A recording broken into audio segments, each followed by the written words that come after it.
galera, beleza? Como é que vocês estão? Meus amigos, o vídeo de hoje está dividido em apenas dois temas, sendo que o primeiro deles a gente tem muita coisa para comentar e envolve a direita brasileira, envolve a presidência do Senado, envolve algumas coisas que aconteceram principalmente no final da noite de ontem, no âmbito das redes sociais, uma live aí que teve bastante repercussão. Quero comentar algumas coisas com vocês, mostrar algumas informações que eu acho que não estavam na internet. Quero também falar do que está acontecendo nas ruas. Saiu uma pesquisa que eu acho que é bem interessante também, que mostra, acredite se quiser, que quase 2/3 dos brasileiros não concordam com a censura que está acontecendo no âmbito das redes sociais. E vamos falar sobre isso, falar mais algumas coisas que envolvem também a imprensa. Quero falar sobre o Twitter Files, que tem tudo a ver também com o que está acontecendo no Brasil, o momento atual, que inclusive a direita aí vem vivendo. Enfim, tem muita coisa pra gente falar nesse primeiro tema. E o segundo, eu agrupei tudo que tinha de movimentação no dia de ontem, em nome da política, da carreta furacão, ministros aí que estão sendo cotados para assumir, não para assumir, algumas discussões, algum chororô que a imprensa também tá falando, onde é que tá a Frente Ampla, onde é que tá a Simone Tebet, onde é que tá a Marina Silva. Sobre a Marina tem uma coisa que tá interessante, né, preocupante ao mesmo tempo, que envolve a Marina e o Randolfo Rodrigues. Parece que só tem espaço para um deles. E aí tem uma confusão que eu quero comentar com vocês. Tem mais algumas coisas também que diz respeito à disputa pela presidência da Câmara, questão do Lira, PSOL e mais algumas coisas. Enfim, tem muita coisa. Vamos começar, que é para tempo de falar sobre tudo, alguns assuntos bem polêmicos. Quero começar por um assunto que eu acho mais leve, interessante. Mais novidades sobre a disputa pela presidência do Senado. Ontem, o Lauro Jardim soltou essa nota falando o seguinte, Bolsonaro é eleição para a presidência do Senado. Jair Bolsonaro está devagar, quase parando, mas tem uma movimentação política que ele faz. Tem ligado para alguns senadores para articular a campanha de Rogério Marinho à presidência do Senado. Alguns senadores bolsonaristas veem essa eleição como o primeiro desafio político de Bolsonaro depois de deixar o governo. Esquecendo o chororô do Lauro Jardim, Bolsonaro isso, ele tá parado, blá blá. Tá aí, se movimentando. A disputa pela presidência do Senado tá no radar. Independente de qualquer coisa, tá aí, tá no radar. E hoje de manhã, 5h49 da manhã, o Lauro Jardim solta mais uma atualização. O Senado tem que pensar o seguinte, a Câmara tem 513. 513. Uma baita confusão. E a relação do deputado com os partidos, ela é diferente dos senadores. A questão da fidelidade partidária, a possibilidade de mudança, isso é totalmente diferente. Você quer ver um grande exemplo? O Partido Podemos. Se não me engano, deve estar atualmente com 10, 11 senadores. Apenas um foi eleito. Todos os outros foram Podemos por mudança de legenda. Então, é um cenário bem diferente, reduzido. São apenas 81. Sendo que a direita tem uma certa base. E aí fica faltando aqueles outros votos, né? Com 41 votos, está eleito. 41 votos, o presidente do Senado está eleito. Então, até para você tentar fazer algum tipo de pressão, seja aí pelos setores que às vezes emplacam alguns determinados nomes, ou aqueles nomes que representam determinados setores, como, por exemplo, o agronegócio, mercado financeiro, etc., segurança pública.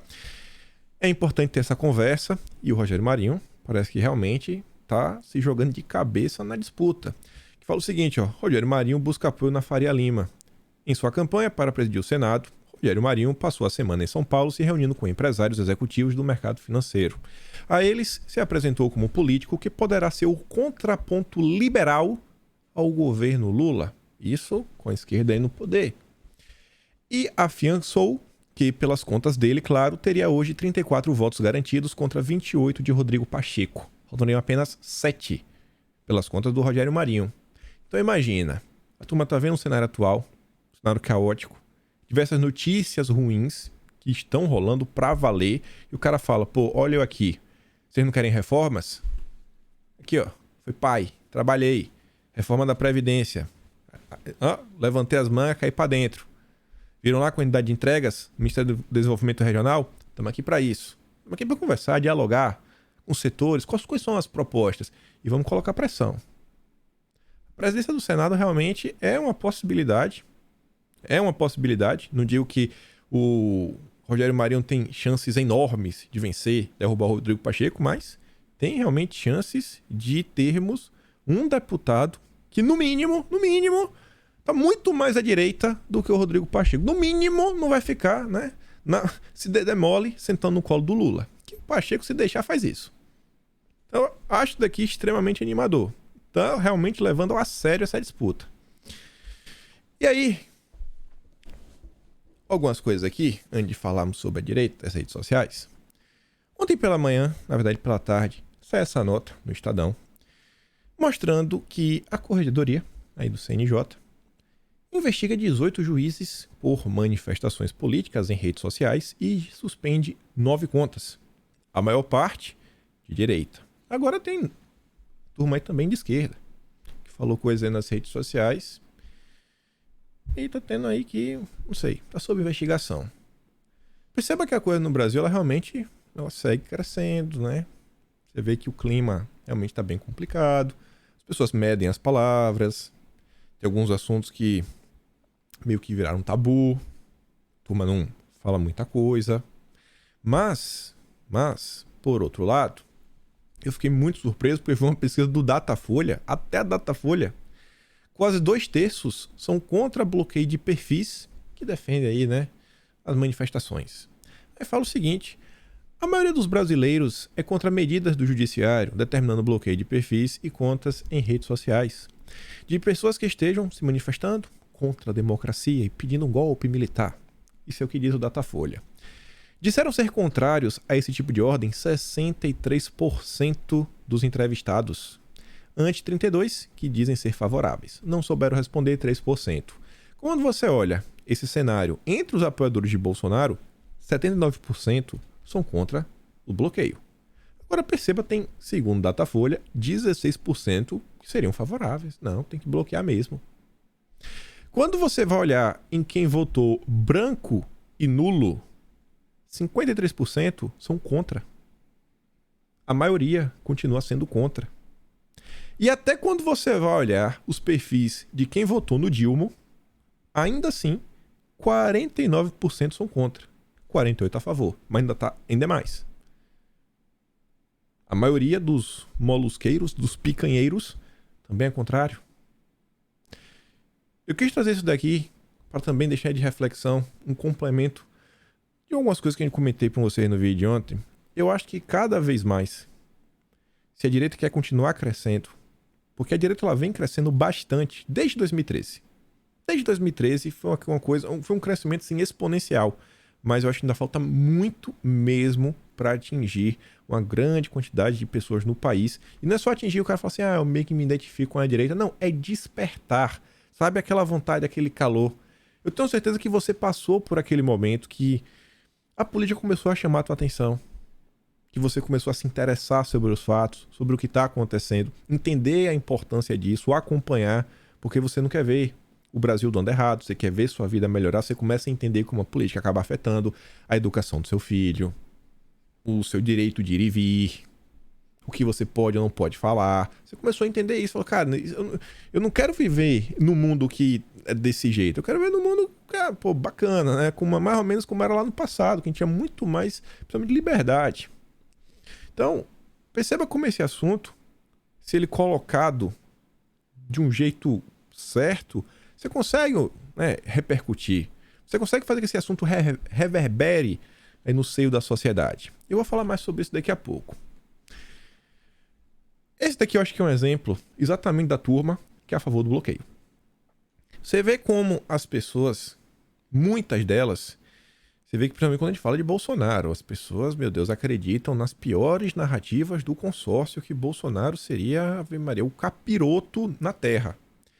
Vê um rapaz, posta lá no Twitter, e o Sampancha, para minha surpresa, retuita, meio que desmentindo ele. O Henrique fala o seguinte: a maior prova que Marx está certo é que tem 50 dias que a burguesia está se manifestando e o país continua funcionando. Se a classe operária para por 7 dias, o país deixa de existir. E o Sampancha fala o seguinte: se você realmente acha que a burguesia brasileira que está nas portas dos quartéis, você está tão alienado quanto os caras pedindo golpe e intervenção alienígena. A burguesia brasileira não só aceitou o governo do Dilma desde antes das eleições, como já tem seus planos para seguir lucrando, tal qual o período entre 2002 e 2010.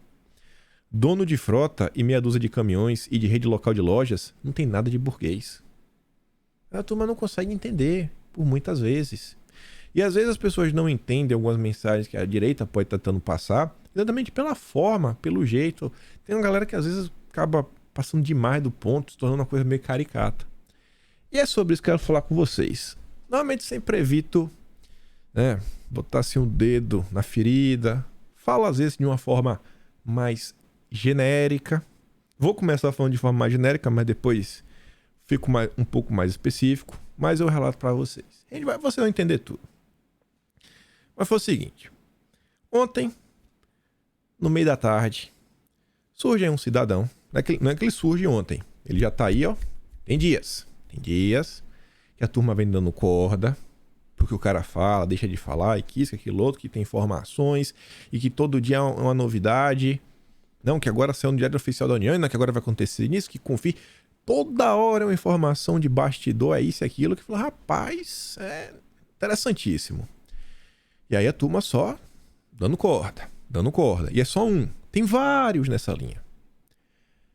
Aí, no dia de ontem, esse cidadão, ele convocou as pessoas para assistir uma live. Não, primeiro ele falou que tinha uma revelação. Aguarde a revelação. Puta, poxa. E aí o engajamento lá em cima. Principalmente no engajamento lá em cima. Ele podia ter dito que era logo de princípio. Não, ele cria o hype. Vou abrir uma live no meu Instagram. Abriu. Pra quem conhece aí o Instagram, assim, você coloca 2.000 pessoas ao vivo, já é muita gente no Instagram. Se colocar 5.000, meu Deus. 10.000, eu não conheço ninguém. Tinha mais de 30.000 pessoas quando eu cliquei pra ver. Falei, mais de 30.000 pessoas ao vivo no Instagram, com uma plataforma bem pequena. Tá certo. O cara abre a live pra falar que, não, estou aqui pra passar uma orientação. Falei, pronto, agora tem um garoto de recados oficial da República. Terminada essa live, muita gente comentou. A gente vai falar mais sobre isso, mas eu quero meio que vir do fim pro começo. Temos aqui o Fábio Van Garten, estava aí junto a Bolsonaro durante todo o período eleitoral. Alpinistas tentam tirar vantagem da boa vontade do povo, dizendo que possuem informações privilegiadas. A novidade agora é o surgimento dos garotos de recados e ou porta-vozes de solução mágica, invisível e inexistente. Não deem palanque para essas pessoas. Leonardo Dias é vereador, de direita aí no Brasil, e fala o seguinte: criaram fatos e sinalizaram possuir informações privilegiadas, brincando com o psicológico e a esperança das pessoas, alguns por cliques, curtidas e seguidores, outros por dinheiro mesmo. Nós venceremos, mas não será fácil, nunca foi. Estamos apenas começando.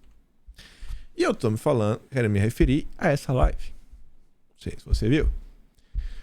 O cidadão, ele diz que só um milagre pode resolver a situação, que tudo mais, que isso, aquilo, outro, que a orientação agora é passar o Natal em casa. E assim, gente, eu só repito o que eu já falei no passado. Eu não tenho informação privilegiada. Em nenhum momento eu chamei ninguém pra nada.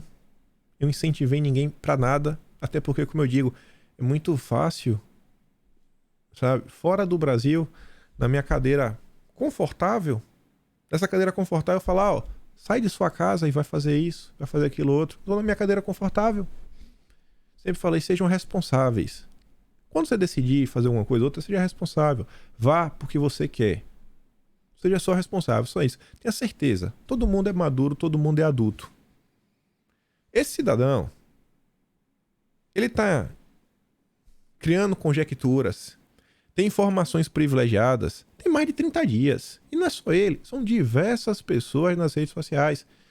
Adianta falar? Não adianta. Ontem foi bom porque foi um balde de água fria, e aí os próprios seguidores desse cidadão estão começando a falar o que é isso. Era tudo por view, era tudo por like, é um absurdo. Como assim? Aí começaram a resgatar algumas postagens dele dias anteriores, que meio que desmentia ele mesmo. Falou, pô, como é essa? Aí a turma falando, pô, se Bolsonaro quisesse falar alguma coisa, Bolsonaro mesmo aparecia e falava. Que história é essa que está acontecendo? E fica esse questionamento. Que informações privilegiadas são essas? Que fontes são essas? Aí precisa ser uma live no Instagram, cria o hype, etc, tudo mais. Peguei aqui alguns comentários de rede social. O Luiz Carvalho fala o seguinte: chegando a poucos minutos no Twitter, noto que pelo menos 80% da timeline dele ou está falando de generoso ou assistiu a tal live. O sujeito conseguiu o que queria e deram ele fácil. A Elisa fala o seguinte: às vezes são seus amigos que mantêm seus inimigos atualizados sobre você. Nem todo mundo que diz tamo junto está de verdade. O Vinícius fala o seguinte: se a intenção do Paulo Generoso foi ganhar seguidores, ele conseguiu. Ele começou a live com 100 mil seguidores e está com 108 mil. Coloquei aqui 3 coisas. Começou com anúncio importante. Hoje, aguarde. Aí, esse clima de revelações é o tempo todo. A turma fomentando revelações. Temos revelação. Não, revelação. E ontem ainda teve um cidadão que também já comentei aqui em vídeo algumas vezes. O cara gravou um vídeo para falar que nós temos que salvar o filho do ministro da Defesa. O ministro da Defesa está em perigo. E nós vamos salvá-lo. E que vamos fazer isso, que vamos fazer aquilo outro. E porque ele vai salvar o país. Aí a turma fala: ah, mas eles estão pelo menos no front. Não é momento de criticarmos, não é isso, não é aquilo outro. Pessoal, olha tudo que está acontecendo dentro da direita desde 2019.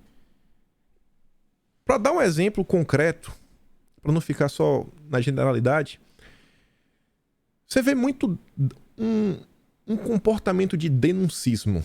São várias denúncias, é dedo na cara, que é isso, que eu vou revelar, tudo mais. Beleza. Quando você tem uma CPI acontecendo, como foi a época da CPI da pandemia, e você fala, por exemplo, da turma aí da esquerda, o que estava fazendo, você fala do escândalo dos respiradores, você fala uma coisa ou outra, consórcio Nordeste, pô, a CPI tá rolando. Naquele momento, tem alguém com alguma caneta, a turma da direita que estava lá na época, que fala: não, beleza, esse hype aqui, né, essa comoção, esse engajamento de rede social, dá para dar esse direcionamento.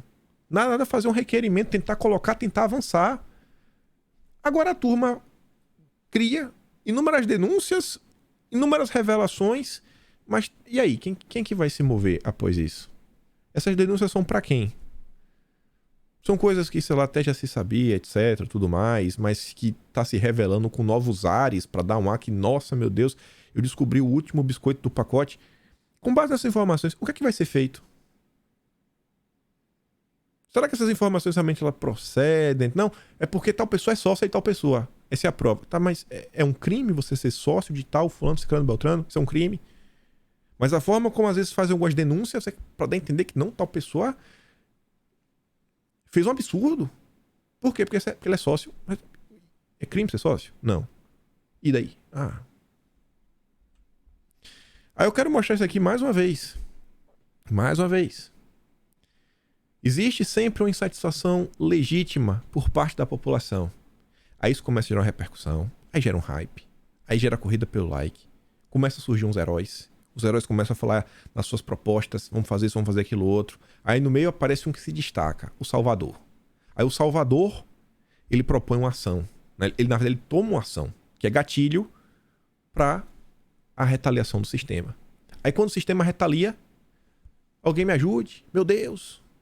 Aí vem a turma: meu Deus, temos que salvar o cara, não podemos abandoná-lo. Ele combinou com alguém? A ação dele teria como ter efetividade? Tinha como dar certo? Ou foi só para aparecer?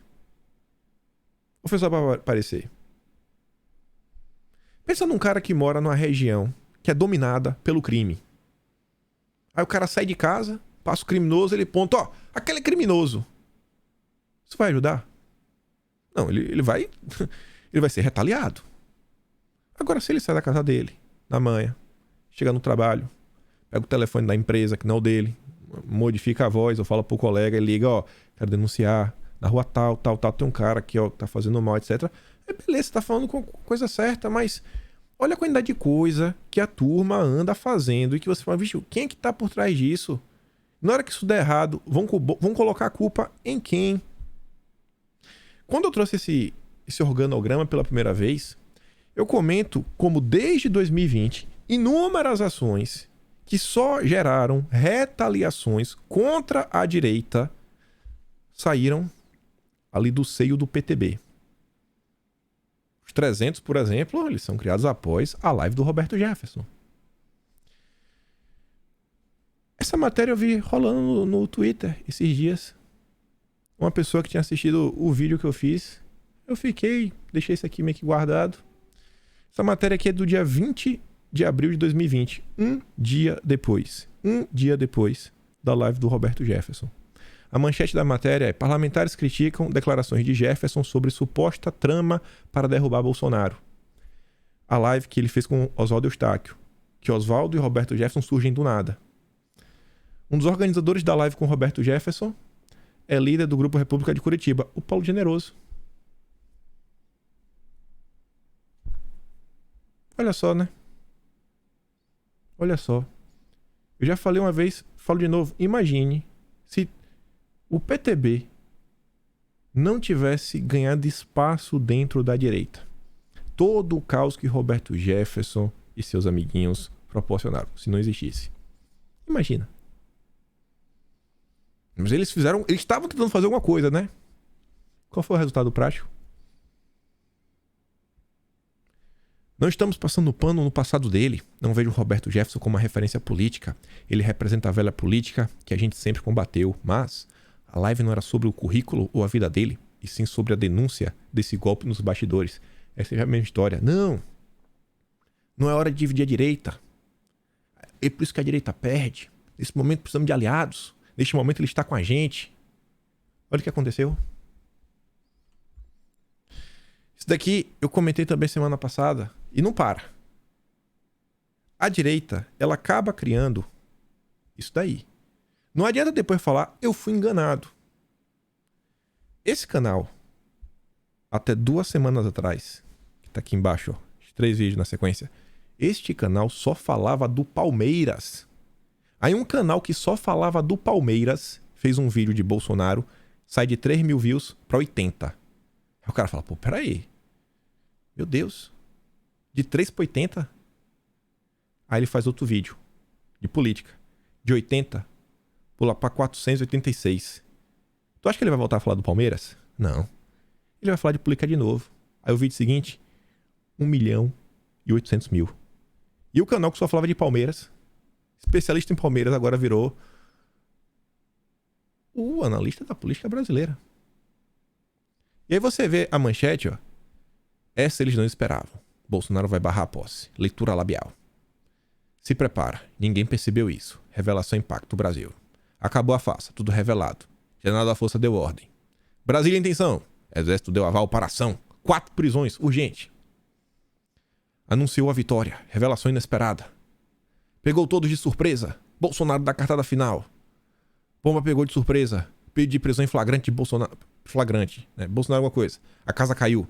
Bolsonaro aponta provas. Essa eles não esperavam. Cartada final. Rapaz, cartada final. Todo dia aparece uma cartada final nova. 867 mil, 834 mil, 1.200.000, 1 milhão, 1.2 milhão, 1.1 milhão, 1.5 milhão, 1.4 milhão. Quantos milhões aí? Vamos pegar um programa grande da direita. Sei lá, como é o nome lá? O programa da Revista Oeste. Fiuza. Tem quantos anos de jornalismo o Fiuza tem? Não sei. Augusto Nunes. Quantos anos tem? Não sei, mas tem muito. Ana Paula Henrique, não sei quanto. Não pega. Um programa bem feito, que tem um estúdio, que tem tudo. A própria Jovem Pan tem estúdio, tem tudo. Tem um pauteiro, tem tudo. Não pega. No final do dia, o que, é que a turma quer ver? Aí depois fala, mas... Me iludi. Gente, olha o que tá acontecendo. Eu deixo essas 2 frases aqui também de reflexão. A primeira é o seguinte. O mito da união da direita é salvo-conduto para o charlatão. Não, né? Temos que unir a direita. Aí o charlatão, ele se esconde atrás disso. Veja o que foi o Roberto Jefferson. E todo o caos que ele promoveu. A direita não se permite melhorar porque a autocrítica é vista como desunião. Parem, pensem, pelo amor de Deus. Pelo amor de Deus. Vocês acham mesmo que se tiver alguma coisa que pode alterar o destino do Brasil, vai ser revelado no Twitter. Meu Deus do céu, você vai ser revelado no Twitter. Não, revelou aqui no Twitter. Pronto, todo mundo sabe. Meu Deus do céu.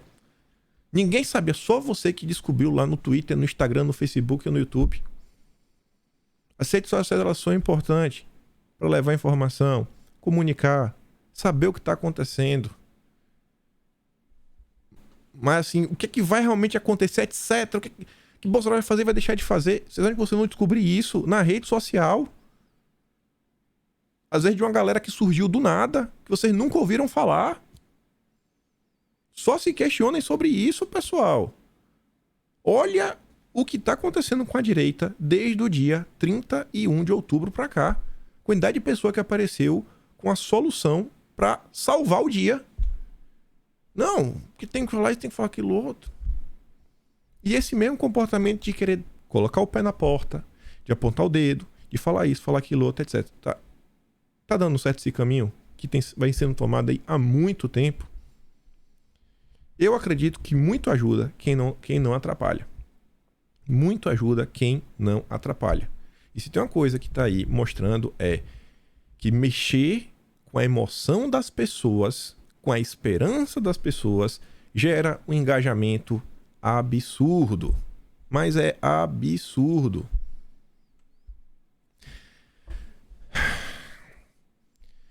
Isso eu comentei ontem, mostrei o vídeo. A Argentina tem dura realidade econômica na contramão da Copa do Mundo.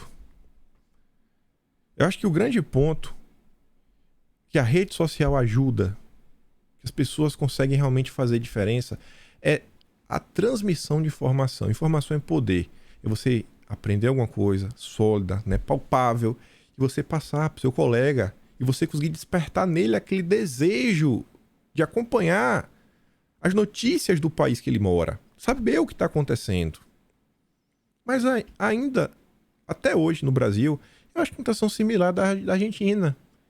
Você não consegue ter aquele clamor popular em torno de problemas reais. Agora, para comemorar a Copa do Mundo, o país para. A Argentina vive um caos, mas o país não para. Para quê? Para celebrar a final da Copa, a vitória da Copa do Mundo. Você vê, os políticos aumentaram o seu salário de forma assim absurda. O pessoal até comenta, etc. Mas não gera revolta. Você vê, o pessoal, isso aí mesmo, é isso, etc. Imagina se a população, pega o exemplo da Argentina, aconteceu algo similar na Argentina, toma as ruas contra isso daqui e fala, cara, a gente não vai aceitar, é inaceitável este aumento salarial que algumas pessoas vão ter de quase 50%. A gente vai ganhar R$46.800. Isso aqui é inaceitável. Porque além do salário, é uma quantidade absurda de regalias. Fala, cara, não tem como.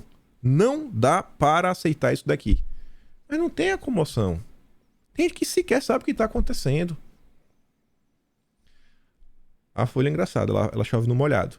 Aumento de salário de políticos é sinal ruim para a sociedade, dizem especialistas. Você ainda vê isso daqui, ó. O deputado Kim Kataguiri não tem curso superior e recebe todo mês R$36.700. Ano que vem, receberá R$41.000. Mas nas redes sociais, ele diz que acha um absurdo o deputado receber o valor que ele recebe todo mês e que um ministro na Suprema Corte receba R$46.000. É um cara de pau. Mas qual o problema dele não ter curso superior? Quer dizer que então, eu até comentei isso. Se você é um técnico que você dedicou toda a sua vida para ser o melhor naquilo ali, que você tem um conhecimento que, cara, a fábrica para sem você. Você não é digno de um salário desse porque você não tem um diploma? Você é um empresário, você investiu aí 40, 50, 60 anos de sua vida, você recebeu de seu avô, a empresa tem 100 anos. Você não é digno de receber esse valor por todo o esforço, tudo que foi empenhado, acreditar para aquilo dar certo, empregando aí, sei lá, 100 famílias. Você não tem um curso superior, você não merece. Olha como é que é o pensamento dos políticos que estão lá. E é levar pra turma, é levar pro ser humano e falar, cara, o que tá acontecendo? Acorda, cara. Acorda. Essas pessoas, elas não chegam lá à toa. Essas pessoas, elas chegam em Brasília porque as pessoas acabam desperdiçando os seus votos. Desperdiçando. Já melhorou muito. A direita conseguiu eleger só no PL 99 deputados. Melhorou de forma absurda. Mas, até um dia desse era Marcelo Ramos que estava sendo eleito. Só para falar aqui de Câmara, né, deputado votando, etc. O Thomas Trauman ali fez questão de destacar o seguinte. Destaque da votação do primeiro turno. A PEC, ela só foi aprovada porque PP e União Brasil entraram no barco. Na política real, sem Arthur Lira, o futuro governo nem zarpava. E aí mostrando ali, né? Você vê que contra a PEC do rombo, apenas, assim, oposição mesmo para valer, só o PL. Só o PL. Oposição para valer, só o PL. 82% ali votaram contra. O resto, vixi. Esse o PP, você vê aqui mesmo no PP ainda 26% votaram contra. Quanto que ele disse? União Brasil. Cadê a União Brasil? Não tá aqui nesse gráfico. Deve estar na outra linha. Mas enfim. Ele é um comentário do que ele tá fazendo, né? Então, é importantíssimo que as pessoas saibam o que elas estão fazendo. Em 2024 teremos novamente eleições. E mais uma vez será testada até onde vai a capilaridade do povo brasileiro. De falar com seus familiares, vizinhos, etc. Em torno, sabe, de uma pauta, de um projeto. Aí você vê, o povo brasileiro vai estar competindo com a mídia. A mídia que em alguns momentos se diz indignada com algumas coisas que estão acontecendo no Brasil, é a mesma mídia que, segundo o próprio UOL, em crise, TVs já comemoram aumento da publicidade estatal no governo Dilma. Aqui está falando sobre a lei das estatais. O ano foi terrível para os grandes grupos de mídia. A economia brasileira desmoronou em meio à corrida eleitoral e a verba de publicidade despencou à medida que cresce o temor das empresas com a queda nas vendas e uma recessão global em 2023. As TVs abertas estão entre as quais mais sofreram. TV aberta. O crescimento da internet, principalmente do streaming, se tornou um enorme desafio. As receitas caíram e a crise econômica agravou a situação. Só que, nesse cenário desolador, a Câmara aprovou a mudança da lei das estatais. 20 bilhões para publicidade. Você vê que, quando isso aqui aconteceu no primeiro momento, a turma estava apenas criticando a possibilidade do Aloysio Mercadante assumir o BNDES. Eu bateu na tela e falei, gente, a lei tem uma página. A mudança tem uma página. As outras 3 páginas são justificativas. Eu trouxe aqui em vídeo. Falei, vamos ler aqui o documento primário. E tinha deputado da direita defendendo, assim, além dos que votaram sim para aumentar a verba de publicidade, ainda estavam defendendo, falando coisa que não está no projeto de lei, que é para não ficar feio para ele, porque deve ter votado sem nem ler, nem a própria direita. E aí tinha gente que estava defendendo um deputado, defendendo outro, sem nem ler o projeto de lei. E aí, falei para vocês que tinha umas coisas do Twitter que eu acho que tem tudo a ver com o Brasil. Aqui ficou um tweet em cima do outro. Aqui, na verdade, são 2 tweets. Aqui era o tweet em inglês, mas o tweet em português ficou em cima. O Elon Musk fez uma pesquisa perguntando se ele deve continuar na frente de chefe do Twitter. A turma falou que ele deve deixar. Falou sim, deixe o cargo. E ele falou que vai renunciar ao cargo de CEO assim que encontrar alguém tolo o suficiente para aceitar o cargo. Eu espero que seja alguém também de direita, porque as coisas vêm mudando e vêm mudando para melhor. Nunca na vida que o Twitter ia trazer algumas revelações, como, por exemplo, a parte 7. Eu não vou trazer a parte 7, quero mostrar apenas para vocês a parte 8. A parte 7 é uma thread longa e comprida mostrando como agências governamentais, o Elon Musk colocou o governo, né? A mesma coisa, pagaram milhões de dólares ao Twitter para censurar informações do público. Milhões de dólares. Ele está falando também do FBI nessa thread. Mas a outra que eu acho que tem muito mais relação com o momento atual, até de algumas coisas que estão rolando na direita, é essa daqui. Isso daqui também diz muito sobre a importância das redes sociais. A thread 8ª, né? Parte 8. Quem escreveu foi um rapaz chamado Li Feng. Arquivos do Twitter, parte 8. Como o Twitter ajudou silenciosamente a campanha secreta online de operações psicológicas do Pentágono. Apesar das promessas de fechar as redes secretas de propagandas estatais, os documentos do Twitter mostram que o gigante de mídia social auxiliou diretamente as operações de influência dos militares dos Estados Unidos. O Twitter afirma há anos que faz esforços concentrados para detectar e impedir a manipulação da plataforma apoiada pelo governo. Aqui está o Twitter testemunhando ao Congresso sobre sua promessa de identificar e encerrar rapidamente todas as operações, informações secretas e propaganda enganosa apoiadas pelo Estado. Pensa o seguinte, o governo cria contas e fica falando coisa para, mexer no debate público. Não que isso esteja acontecendo no Brasil atualmente, mas pensa o seguinte, da mesma forma que o Deep State americano fez isso, você pode ter no Brasil grupos fazendo isso. Sejam grupos aí de direita, para tentar gerar um burburinho, né, um engajamento em determinado tema, gerar um cenário para tentar se alavancar. Como também você pode ter pessoas da esquerda, o famoso infiltrado, falando uma coisa, falando outra, para tentar também promover algum tipo de ideia. Mas, nos bastidores, o Twitter deu aprovação e proteção especial às operações de influência psicológica online dos militares americanos. Apesar do conhecimento de que as contas de propaganda do Pentágono usavam identidades secretas, o Twitter não suspendeu muitos por cerca de 2 anos ou mais. Alguns permanecem ativos. Um funcionário do Comando Central dos Estados Unidos enviou ao Twitter uma lista de 52 contas em língua árabe que usamos para amplificar certas mensagens. O oficial pediu serviço prioritário para 6 contas, verificação para uma e habilidades de lista branca para outras.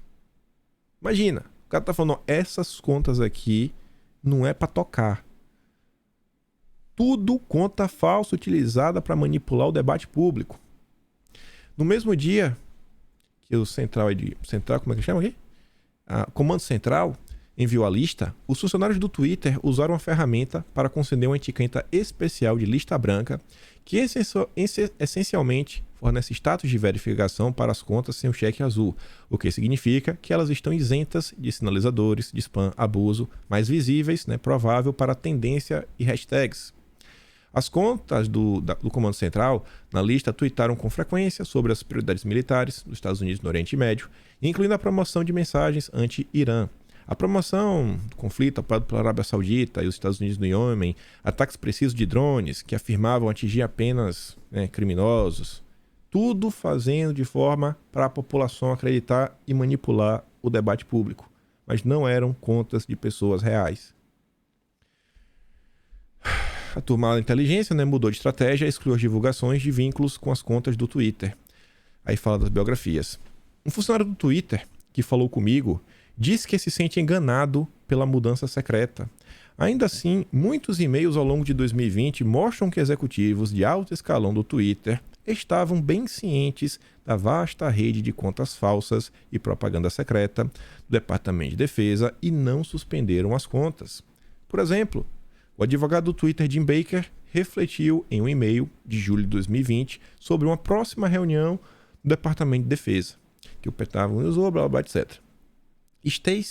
Estácia, outra advogada do Twitter, respondeu que o Pentágono queria um SCIF e pode querer classificar retroativamente suas atividades de mídia social para ofuscar sua atividade neste espaço e que isso pode representar uma superclassificação para evitar constrangimento. Queria que o registro histórico dessas contas fosse omitido, para ninguém saber que essas contas um dia existiram. Em um e-mail de maio de 2020, Lisa, do Twitter, enviou um e-mail para o Departamento de Defesa com 2 listas. Uma lista era de contas fornecidas anteriormente para nós e outra lista detectada pelo Twitter. As contas tuitaram em russo, em árabe, sobre questões militares, etc. E muitas também não revelaram laços com o Pentágono. Pensa o seguinte, olha quanto tempo a esquerda, a mídia, tá falando que a direita ia fazer isso, quer dar o golpe, quer fazer isso, quer fazer aquilo outro, etc. e tudo mais.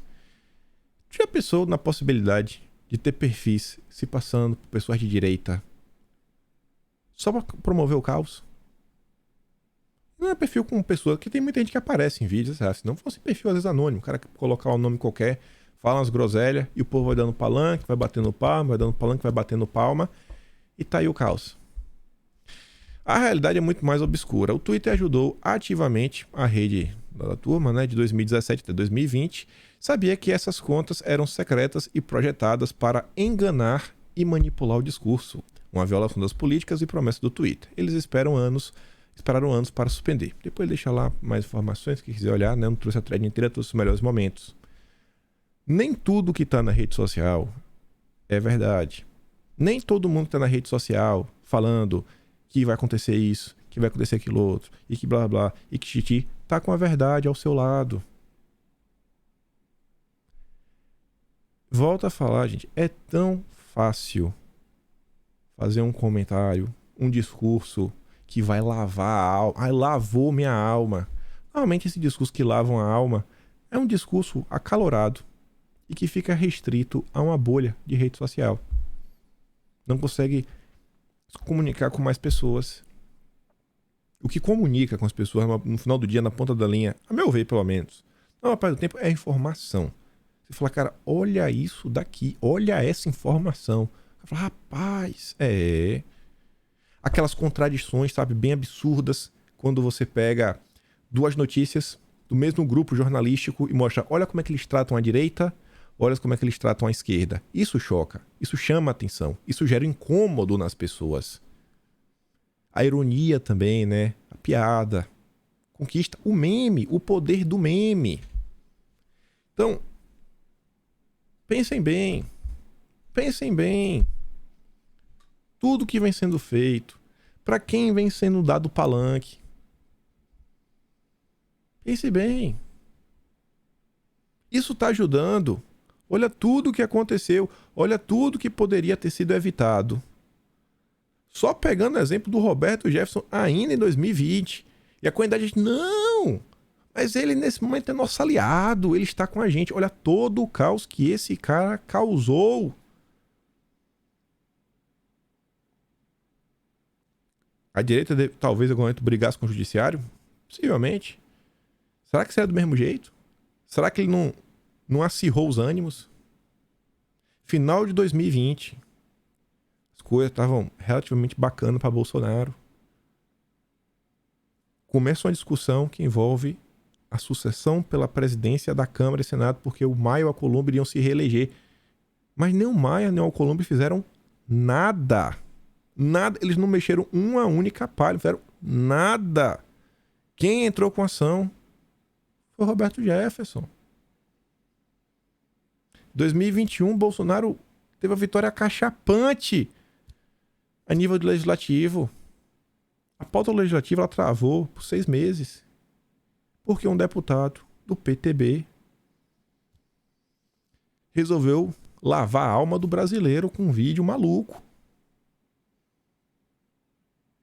Só reflete. E toda vez que tem uma ação midiática, fala grosso, pé na porta, sempre tem uma retaliação.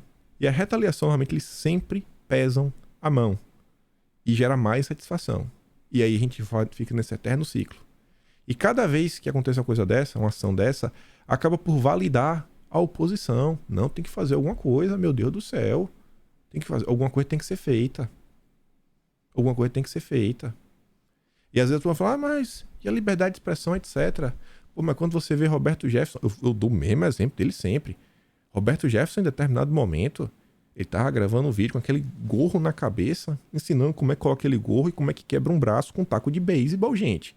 Isso é liberdade. Ah, liberdade para ensinar a quebrar um braço? Só dá um exemplo, porque eu acho que esse aqui ninguém mais vai falar mais nada depois de tudo que aconteceu, inclusive do caos que esse cara gerou no final de semana antes do segundo turno. Pensem muito bem em quem vocês dão palanque, engajamento, né? Você cede nos ouvidos de vocês. O que tem assim, meu Deus do céu, uma nuvem de pessoas. Eu fico assim evitando falar, porque no final do dia ainda ele fala, não divida a direita. Você está dividindo a direita. Não! Mas é por isso que a direita perde, porque a esquerda traz todo mundo para perto. Ai, enfim, fica aí de reflexão. Esse segundo tema aqui nem ia dar pra falar muita coisa. Falei que tinha muita coisa nesse primeiro tema, mas sobre a direita.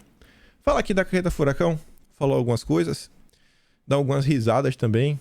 A Patrícia Campos Melo, ela divulga uma matéria da Folha de São Paulo, cuja manchete é: Planalto de Lula deve ter petistas de primeira hora e pouca diversidade. Aí ela fala: sério? Cadê a frente ampla que ganhou a eleição? Cadê? Homens brancos ocuparão principais postos do núcleo palaciano? O presidente eleito prometeu mais mulheres e negros em ministérios e não tem nada? Cadê? Pronto, sobre picanheiros, né? E a falta de mulheres, a Simone Tebet queria a todo custo o Ministério do Desenvolvimento Social, que fica aí o Auxílio Brasil, Bolsa Família. Mas quem está cotado? O Wellington Dias, homem branco, né? Ganha força. Cargo também é cobiçado pela Simone Tebet, mas integrantes do PT querem manter o controle sobre o tema. Aí você vê outro ministério, secretário-geral da presidência. Esse até que meio que já era esperado ficar, né, no entorno do PT. Mas quem que levou? O Márcio. Mas o Márcio, no final do dia, é o drone da Gleisi Hoffmann. Quem venceu a batalha foi a Gleisi Hoffmann. Conseguiu. A presidente do PT ficou fora do primeiro escalão do governo, mas nem por isso deixa de ter força para indicar e barrar nomes. Ela chancela esse nome para daqui a um ano, quando o mandato dela acabar, a esquerda chegando no poder, a Gleisi quer ser ministra. Aí pede pro Márcio sair, porque ele é vice-presidente do PT, quem sabe ele assume a presidência do PT e ela assume o ministério. Quem estava em busca desse ministério, desse cargo, era a turma do Prerrogativas. E aí você vê, mesmo um grupo organizado com força política como é o Prerrogativas, não está conseguindo espaço. Conseguiram emplacar uns cargos ali, um outro, secretário ali, secretário acolá, mas em termos de ministério, até agora não levaram nenhum. Aí vem o UOL falar: PT virou máquina de puxar tapete de mulher cotada para ministério. E aí fala da Isolda Sela. No final do dia, tem que se contentar em ser secretária do Camilo Santana, no MEC. Outra é a Marina. Vai ou não vai ser ministra? Segundo o Globo. E aqui que fica aquela coisa. Se ficar, o bicho pega. Se correr, o bicho come. Qual a melhor opção? Jesus. Cresceu nos últimos dias a possibilidade do Randolph virar ministro das comunicações. E essa expectativa está produzindo uma disputa interna na rede. Qual o motivo? O partido rede é pequeno. Só tem espaço para um. Não tem espaço para dois. Logo, ou é Randolph, ou é Marina. Ou um ou outro. Embora a Marina seja o maior símbolo do partido, a preferência da legenda é por botar o senador na esplanada. Portanto, se Dilma optar por Marina no meio ambiente, Randolph deverá continuar mesmo no Senado. Só tem um. É um ou outro. E aí? Randolph está sendo cotado, inclusive, pela sua capacidade para lidar com a regulamentação das mídias. Randolph na comunicação, ou Marina e a agenda verde no meio ambiente? Se ficar, o bicho pega. Se correr, o bicho come. Segundo a turma da imprensa, Marina sai cotada para assumir o meio ambiente. Então, Randolph, a priori, fica de fora. Marina deve assumir meio ambiente com criação de autarquia climática ligada à pasta. Falando aí que a ex-ministra Isabela Teixeira, ela não tem interesse em ser ministra, ela gostaria de ser autoridade do clima. E aí não tem interesse em disputar o comando da pasta. A ex-ministra sinalizou que poderia compor o governo caso a autoridade ficasse fora da pasta, o que não vai ocorrer. Em toda a transição, a nome da Marina chegaram a ser cotado Randolph, Simone, Jorge Viana, até outra pessoa, né? Simone Tebet também rejeitou a ideia. Randolph e Viana não comentaram o assunto. Dentro dos órgãos federais do meio ambiente e entre as associações socioambientais, prevalece a preferência por Marina Silva. Na definição de ministros, Lula monta museu de grandes novidades. A matéria é longa, mas o último parágrafo é o resumo de toda a análise que a Malu Gaspar faz, que é o seguinte: quem conhece o PT nunca imaginou que o partido fosse se comportar de forma diferente. Se bem que a turma da Globo trataram, né, como se fosse o grande herói da República. Mas não foram poucos os que apostaram no tirocínio de Lula para escapar das armadilhas que podem corroer o seu capital político. Até agora, porém, o que se vê É um grande esforço para repetir um passado que já deu errado, com novidades que deveriam estar restritas aos museus da política brasileira. Só tem como dar errado. Aí, ontem a gente comentou bastante sobre um caso, e eu acho que esse ponto aqui, ele é bem emblemático para mostrar o que a esquerda pretende fazer chegando ao poder. Uma coisa é colocar um político no ministério político. Até um político para comandar um ministério técnico, a gente olha assim e fala que já é absurdo. Mas e quando você sai da técnica para um cargo que é estritamente técnico, que não é nem mais cargo de secretário, é um cargo, por exemplo, o diretor-geral de uma corporação, tem que ser técnica, como a polícia. Mais especificamente, a Polícia Rodoviária Federal. Eles tinham cotado o nome, e aí gerou um burburinho porque o cara, no passado, elogiou a Lava Jato, elogiou a prisão do Dilma. Foi aquele burburinho, aquele clamor, meu Deus, meu Deus, meu Deus, o que é que tá acontecendo? E aí o cara caiu. Flávio Dino cancela em 24 horas indicação do diretor-geral da PF que defendeu prisão de Lula. Segundo o futuro ministro, a decisão foi baseada em uma avaliação puramente política. Um cargo que deveria ser puramente técnico virou puramente político. O futuro ministro comentou que havia feito pesquisa a respeito do passado de Kamatá, mas que não tomou conhecimento sobre algumas postagens nas redes sociais. O que mais pesou, segundo ele, foi a defesa que o policial fez de que Lula fosse preso. Ele é um mau policial? Ele tem capacidade? A polícia continua rendendo? Eu acho que essas perguntas deveriam ser feitas. Não. Que ele falou mal do Dilma. É isso que eu acho que tem que ser divulgado para as pessoas. Falar, cara, olha o que eles estão fazendo com as instituições brasileiras. As instituições que deveriam estar combatendo o crime. Aí quem celebra essa garfada, né? Esse recuo. Não podemos baixar a guarda para lavajatistas, diz o grupo de advogados, o Prerrogativas, sobre o recuo do Flávio Dino. E já tem um novo nome. Já tem. Anti-Bolsonaro, amigo de Flávio Dino e fã de Fidel Castro. Quem é o novo diretor da PRF?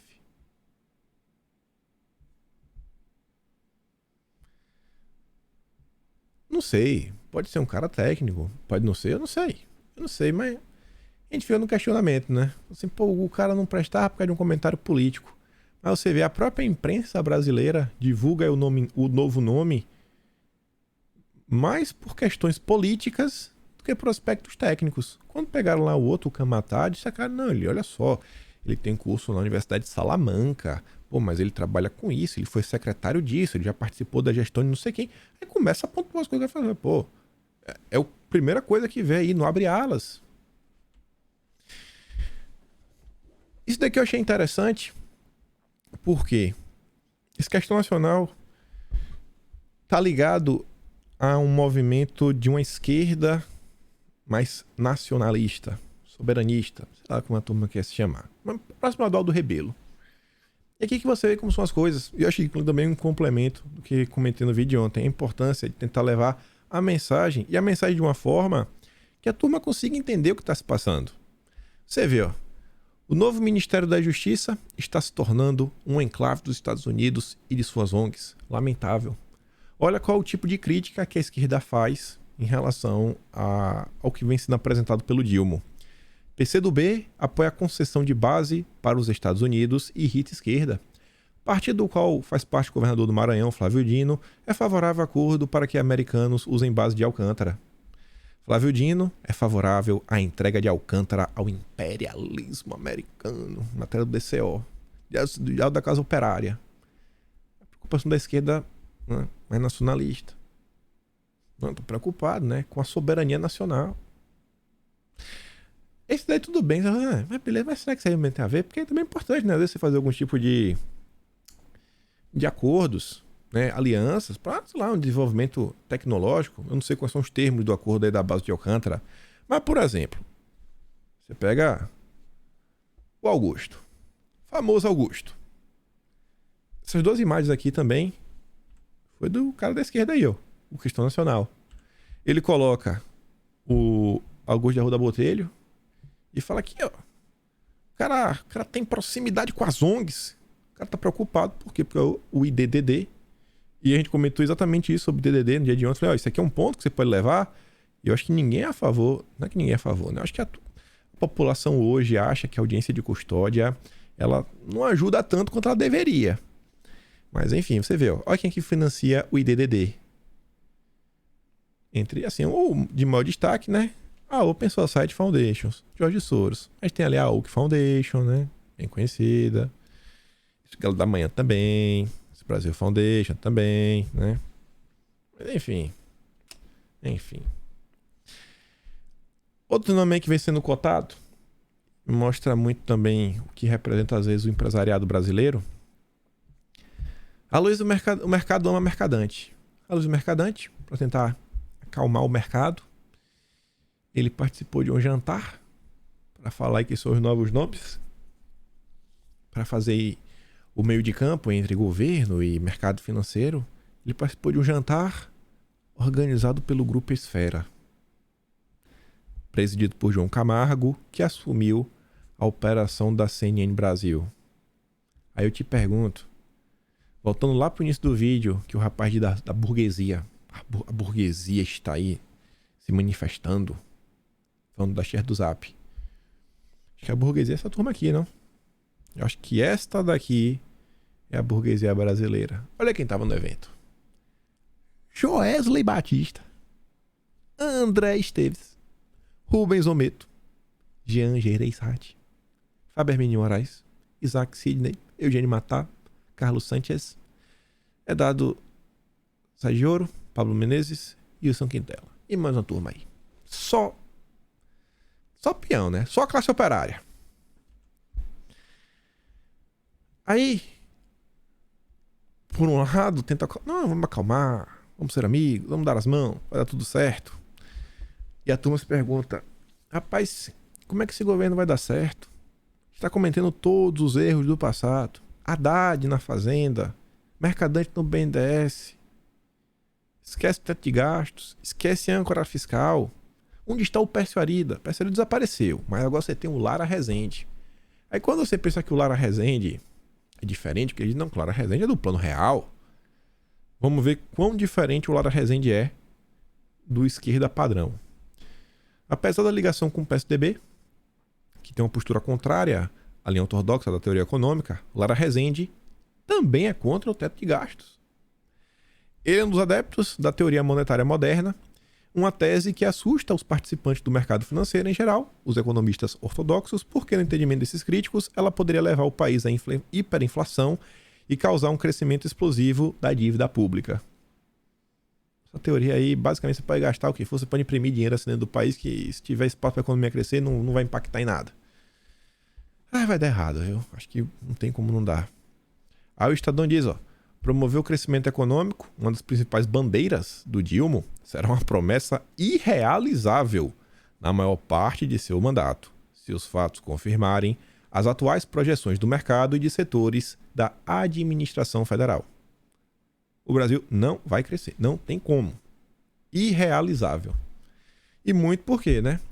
Esse pessimismo tem como base palavras do Dilma, aparentemente propensa à gastança, à gestão irresponsável das finanças e ao uso político das estatais.